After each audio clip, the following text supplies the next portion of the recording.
Well, hello there. Today we're doing a review, as you can tell probably by the title and what you're seeing here, of the Blu-ray of Antz. Finally come to Blu-ray. It's taken a very, very long time. It's one of the few CGI animated films that haven't come to Blu-ray. One of the early films in the genre of computer animated films. And here's the set.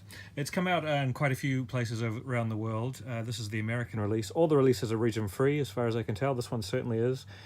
And it has a slipcover, as you can see. Unfortunately, the artwork on the next cover is exactly the same. So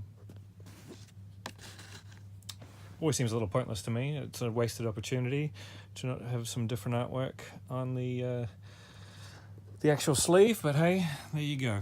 So let's talk about the transfer itself. Now the transfer, as you can see, it looks pretty good, but there's a very interesting thing they've done here is that all the digital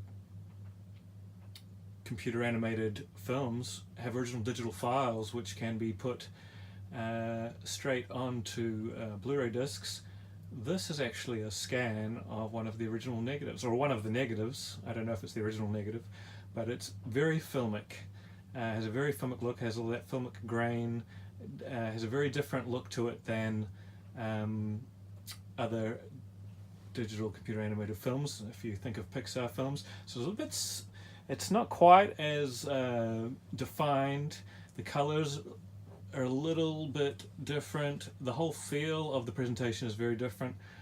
Some people might not like it. There's a few flecks and dots here and there, which is from the camera negative. It's one easy way to tell that this is from a camera negative and not just a digital file, is the pops and dots. But I actually quite enjoy it now. At first it took me I was like, oh goodness, but now I actually quite enjoy this sort of filmic presentation of this, especially because it's an older computer animated film, so it has kind of a vintage quality to it.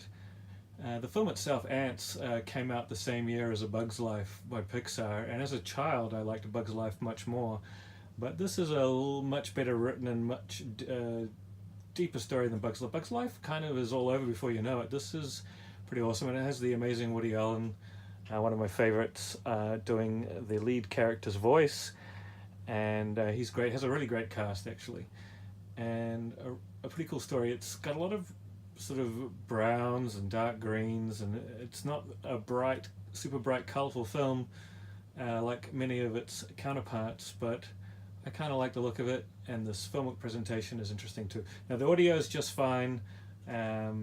I wouldn't rave about it, but it certainly does the job, and it's just fine. You can hear everything really good. Now, as far as the special features, we have a production featurette. We have the basics of computer animation, Antz, facial animation, character design, feature commentary with the directors, which is probably the best special feature on there.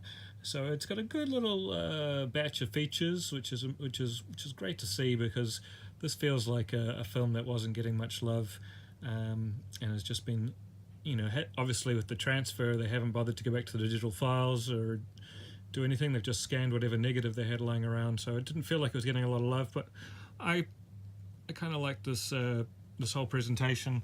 I think some reviewers will be harsh because they haven't just gone the more pristine route of the digital file, but I'm kind of enjoying it.